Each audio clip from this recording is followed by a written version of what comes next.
some woman that fed pigeons or somebody was a charwoman in the Chrysler building at 5 o'clock in the morning.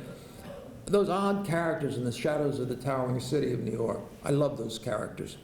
So when I came to Sinatra, I knew, because I'd been to Los Angeles before this was 66. I knew some people that ran restaurants, and I knew that they knew people who lived in the entertainment industry when Beverly Hills is the center of it, LA is the center of it. You have musicians, you have former directors, you have ex-girlfriends of Frank Sinatra, you have limousine drivers. You know, it's a celebrity city. And I knew people. One guy I knew was owner of a restaurant called The Daisy, Jack Hansen. He knew about Sinatra. He knew people that worked for Sinatra. He knew people dated Sinatra. So from Jack Hansen, I got these phone numbers, and I spent the next 2 or 3 weeks talking to these ordinary people about Sinatra. Harold Hayes said, stay out there, do that. And after 2 weeks, I got a phone call in the Beverly Wilshire. I was worried about my expense account. I was running up pretty good bills, taking people to dinner. And I said to Harold, you want me to move to a cheaper hotel? No, you stay there. I mean, they wouldn't do it today. Today, they said, get out of the hotel and live in a car if you want to. But I did the piece that way. So the point is, I never did know Sinatra. But I knew about Sinatra from people who knew or thought they knew Sinatra.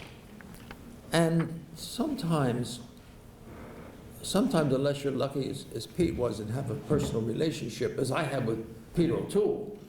I mean, I saw O'Toole after I wrote the piece. I saw him one time, I was in P.J. Clarke's, he mentioned, with O'Toole. It wasn't you, was it? Were we with O'Toole one night at 4 in the morning? It was one time we closed the place. Yeah. I think you were there. Yeah. I mean, but I could never do that with Sinatra. I would not. Pete did, but I somehow never was lucky enough. But I wrote the piece. When I finished that piece, you think I thought that was a great piece? No. No, I didn't. It was another piece. I had a 1-year-old daughter. I had to do 6 pieces because I needed the money. Nan and I were living just barely on what we were earning. And then I then finished that piece, and then I went on to do what I really wanted to do, was this piece from a great, not great, but a managing editor named Clifton Daniel, which was a lead piece, 3 months after Sinatra.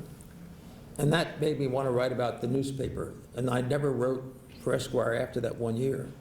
Then later on, 30 years ago, 40, Frank Sinatra's cold, Frank Sinatra's cold, Jesus, how come that piece that I didn't like, I thought I did much better in other pieces, even for Esquire? I don't know. Maybe it's just Sinatra that made that piece famous. If I had written about Peter O'Toole, wasn't that famous. I mean, he's famous. I don't know what it is that makes a piece. Can you explain, did you ever do a piece, Pete, that you thought wasn't your very best? I mean, everything